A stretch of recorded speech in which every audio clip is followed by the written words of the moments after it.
जगातील सर्वात वजनदार महिलेवर भारतात शस्त्रक्रिया होणार आहे। 500 किलो वजनाची इमान अहमद नावाची ही महिला इजिप्तहून खास वजन कमी करण्याच्या शस्त्रक्रियेसाठी मुंबईत आली आहे। चर्नी रोडवरील सैफी हॉस्पिटलमध्ये इमानच्या शस्त्रक्रियेसाठी वन बेड हॉस्पिटल ही संकल्पना वापरण्यात आली आहे। तसंच यासाठी 3000 चौरस फुटांची विशेष खोली देखील बनवण्यात आली आहे। इमानचा आकार लक्षात घेता या खोलीचा दरवाजा 7 बाय 7 फुटांचा करण्यात आलाय। ही खोली बनवण्यासाठी सुमारे 2 कोटींच्या आसपास खर्च आलाय। पुढील 6 महिने या ठिकाणी इमानच्या लठ्ठपणावर उपचार होणार आहेत। 36 वर्षीय इमान वजनामुळे गेल्या 25 वर्षात घरातून एकदाही बाहेर पडू शकले नाहीये। यानंतर पुण्यातून एक महत्त्वाची बातमी येते। पुण्यातल्या मावळमध्ये प्रसादातून जवळपास 250 जणांना विषबाधा झाली आहे। पाचाणे गावात पायाबा महाराजांच्या उत्सवाच्या दरम्यान पेढ्याच्या प्रसादातून ही विषबाधा झाल्याचं कळत आहे। मिकी घई आपले प्रतिनिधी आता आपल्या सोबत आहेत। मिकी, 250 जणांची तब्येत कशी आहे? विलास, मावळमधील पाचरणे गावात पायाबा महाराजांचा उरूस होता आणि त्या निमित्ताने काल रात्री जो पेढेचा प्रसाद त्या ठिकाणी वाटण्यात आला होता लोकांना।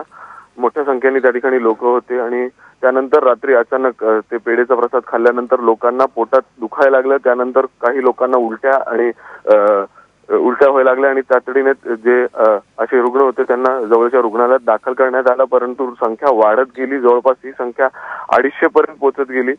मग त्यानंतर 108 अँब्युलन्स जे आहेत, जवळपास 10 ते 12 अँब्युलन्स या गावामध्ये बोलवण्यात आले। रुग्णांना जवळच्या पिंपरी चिंचवड असेल, पुणे असेल, ससून रुग्णालय असेल या ठिकाणी हलवण्यात आलं तातडीने। त्यानंतर काही डॉक्टरांची टीम देखील या ठिकाणी या गावामध्ये दाखल करण्यात आली। पोलिसांमध्ये देखील या गुन्ह्याची नोंद करण्यात आलेली आहे आणि पुढील तपास आता पोलीस करत आहेत। धन्यवाद मिकी, तुम्ही दिलेल्या सगळ्या सविस्तर माहितीबद्दल। वळत पुढच्या बातमीकडे। 2 वर्ष आणि 7 महिन्याच्या कालावधीत मुंबई मेट्रोमध्ये 25 कोटी प्रवाशांनी प्रवास केलाय। त्यामुळे मुंबई मेट्रो कमी वेळात जास्तीत जास्त लोकांना सेवा देणारी मेट्रो ठरली आहे। जून 2014 मध्ये घाटकोपर ते वर्सोवा अशा 11.5 किलोमीटरच्या मार्गावर मुंबई मेट्रो सुरू झाली। त्यामुळे मुंबईच्या पूर्व पश्चिम प्रवास करणाऱ्या प्रवाशांची मोठी सोय झाली। दिल्लीत 65 किलोमीटरचं मेट्रोचं जाळं आहे, मात्र 25 कोटी प्रवाशांचा टप्पा गाठण्यासाठी दिल्ली मेट्रोला 5 वर्ष लागली, तर कोलकात्यातल्या मेट्रोला हाच आकडा गाठण्यासाठी 7 वर्ष लागली। विमानानं टेक ऑफ घेण्याआधी इमर्जन्सी डोअर उघडणाऱ्या प्रवाशाला मुंबई विमानतळावर ताब्यात घेण्यात आलंय। इंडिगो एअरलाइन्सच्या चंदीगडला जाणाऱ्या विमानात ही घटना घडली आहे। रनवेवर असलेलं विमान टेक ऑफच्या तयारीत असताना प्रवाशानं इमर्जन्सी डोअर म्हणजे रबरी शिडी उघडण्याचं बटन दाबलं। तात्काळ विमानाचे इमर्जन्सी शूट्स उघडले गेले। विमानातील कर्मचारी आणि वैमानिकानं प्रसंगावधानता राखून उड्डाण रोखलं, त्यामुळे मोठा अनर्थ टळला। विमानातील कर्मचाऱ्यांनी प्रवाशाला खाली उतरवलं आणि पोलिसांच्या ताब्यात दिलं। खारघर टोल प्रकरणाची चौकशी करण्यास टाळाटाळ करणाऱ्या राज्य सरकारचे मुंबई उच्च न्यायालयाने चांगलेच कान उपटलेत। राज्य सरकार खारघर टोल प्रकरणाची चौकशी करणार नसेल तर आम्हाला लक्ष घालावं लागेल अशा शब्दात उच्च न्यायालयाने सरकारला सुनावलंय। खारघर टोल वसुलीच्या निविदा प्रक्रियेत घोटाळा झाल्याचा आरोप होतोय। त्या विरोधात प्रवीण वाटेगावकर यांनी उच्च न्यायालयामध्ये एक याचिका दाखल केली आहे। त्या याचिकेवर काल सुनावणी झाली। मुंबईतील फ्री पार्किंगची संकल्पनाच मोडीत निघण्याची चिन्ह आहे। त्यामुळे मुंबईत रस्त्यावर पार्क करणाऱ्या वाहन चालकांना दर महिन्याला पार्किंग शुल्क द्यावे लागणार आहे। 2015 मध्ये मुंबई महानगरपालिकेनं बनवलेल्या नव्या नियमावलीला फडणवीस सरकारनं तात्पुरती स्थगिती दिली होती। मात्र मुंबई पालिका निवडणुकीची आचारसंहिता लागू होण्याआधी फडणवीस सरकारनं ही स्थगिती उठवली आहे। त्यामुळे फेब्रुवारीमध्ये मुंबई पालिका निवडणुकांचा निकाल लागल्यानंतर मार्च महिन्यात नवा नियम लागू होण्याची शक्यता आहे। मेट्रोसाठी किती जुनी झाडं तोडणार याची माहिती सादर करण्याचे आदेश मुंबई हायकोर्टानं पालिकेला दिलेत। मेट्रो 3 साठी सिल्स ते कुलाबा या पट्ट्यातील हजारो झाडं तोडली जाणार आहेत।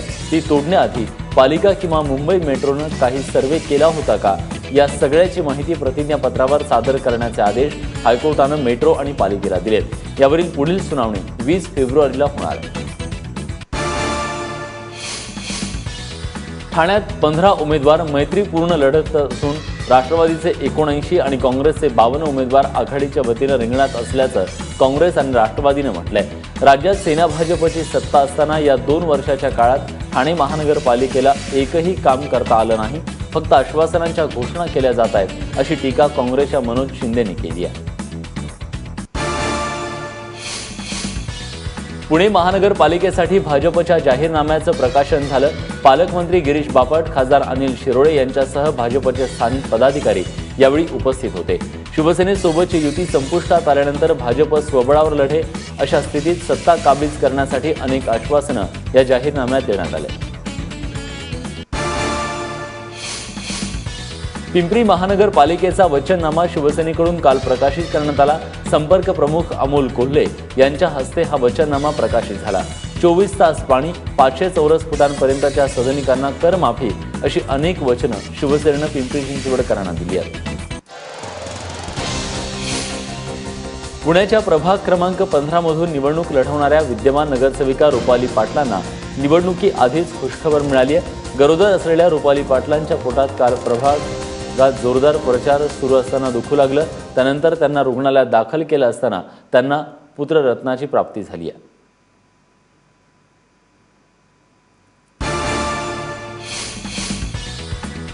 भाजपनंतर आता पुण्यात काँग्रेसनेही शपथ घेऊन प्रचाराला सुरुवात केली आहे। भाजपची शपथ पारदर्शकतेची तर काँग्रेसची शपथ ही भाजपचा निषेध करण्यासाठी होती।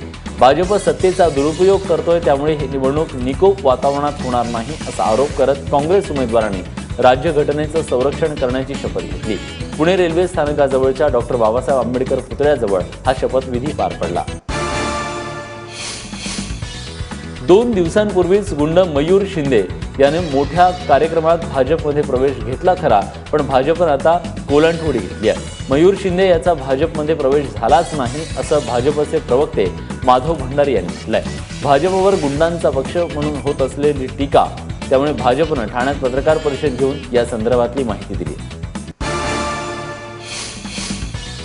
ठाणे महापालिका निवडणुकीत मतदान केंद्र प्रमुख म्हणून भिवंडी पालिकेच्या सफाई कामगारांची नियुक्ती केल्याने एकच खळबळ उडाली आहे। सुमारे 70 कामगारांना प्रशिक्षणाची नोटीस आल्यानंतर हा प्रकार उघडकीस आलाय।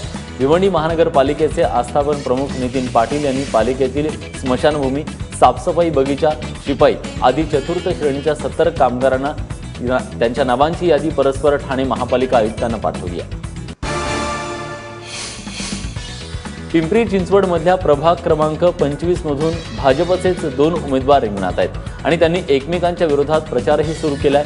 अनुसूचित वर्गासाठी आरक्षित असलेल्या या जागेवर भाजपनं अधिकृतरित्या सावित्री गायकवाड यांना उमेदवारी दिली, तर दुसरीकडे राष्ट्रवादीतून भाजपत आलेल्या शेखर ओवाळ यांच्या बहिणीला ज्योती ओवाळ यांना देखील याच प्रभागातून भाजप आणि आरपीआयनं पुरस्कृत केलाय। सध्या या दोन्ही उमेदवारांचा एकमेकांच्या विरोधात जोरदार प्रचार सुरू आहे। त्यातलं कोणीही जिंकलं तरी फायदा मात्र भाजपचाच होणार आहे। नवी मुंबईतल्या दिघ्यातील रहिवाशांवर पुन्हा एकदा बेघर होण्याची टांगती तलवार उभी राहिली आहे। दिघ्यातील अनधिकृत इमारतींमधील 4 इमारतींना 14 फेब्रुवारीपर्यंत घरं रिकामी करण्याचा नोटीस बजावण्यात आली आहे। दिघा MIDCच्या ताब्यात असलेल्या भगतजी, मोरेश्वर, पांडुरंग या इमारतींना 13 फेब्रुवारीपर्यंत जागा खाली करण्याची नोटीस कोर्टात रिसिव्हरनं बजावली आहे। यात राष्ट्रवादीचे नगरसेवक नवीन आणि अपर्णा गवते यांच्या इमारतींचाही समावेश आहे। कोर्ट रिसिव्हरच्या ताब्यात 18 इमारती असून फक्त राष्ट्रवादीच्या इमारतींना नोटीस बजावल्याचा आरोप सध्या केला जातोय। पुण्यात मैत्रिणीची छेड काढल्याचा विरोध करणाऱ्या तरुणाला बेदम मारहाण करण्यात आली आहे। या प्रकरणी वरिष्ठ पोलिसांकडे तक्रार केल्यानंतर दोघांना अटक करण्यात आली आहे। विपुल पवार आणि इम्रान मुल्ला अशी अटक केलेल्या दोघांची नावं आहेत। गुरुवारी रात्री मुंढवा परिसरातील नाईट रायडर्स हॉटेलमध्ये पत्नीचा वाढदिवस साजरा करण्यासाठी गेलेल्या एका तरुणाच्या मैत्रिणीची छेड काढण्यात आली। तरुणानं त्याला विरोध करताच या गुंडांनी त्याला बेदम मारहाण केली। पालघर जिल्ह्यातल्या शिलोंडा जिल्हा परिषद शाळेतल्या 31 विद्यार्थ्यांना विषबाधा झाली आहे। या सगळ्यांना तलासरी तालुक्यातील दयानंद हॉस्पिटलमध्ये उपचारासाठी दाखल करण्यात आलंय। यापैकी 5 विद्यार्थ्यांची प्रकृती चिंताजनक आहे। दुपारच्या माध्यान्ह भोजनानंतर 21 विद्यार्थ्यांना पोटात दुखणं, मळमळ होणं, चक्कर येणं अशी लक्षणं दिसू लागली। त्यांना तलासरी तालुक्यातल्या दयानंद हॉस्पिटलमध्ये भरती करण्यात आलंय। वसईच्या एका 24 वर्षीय तरुणाची दक्षिण आफ्रिकामधील जमैका इथं गोळी मारून हत्या करण्यात आली आहे। राकेश तलरेजा असं मृत पावलेल्या तरुणाचं नाव आहे। राकेश जमैकामध्ये एका दुकानात काम करत होता। चोरीच्या उद्देशाने आलेल्या चौघांनी राकेशकडे मोबाईलची मागणी केली आणि नकार देताच राकेशच्या छातीवर गोळ्या झाडण्यात आल्या। दरम्यान राकेशचा मृतदेह भारतात आणण्यासाठी परराष्ट्र मंत्रालयाने प्रयत्न करण्याची मागणी कुटुंबियांनी केली।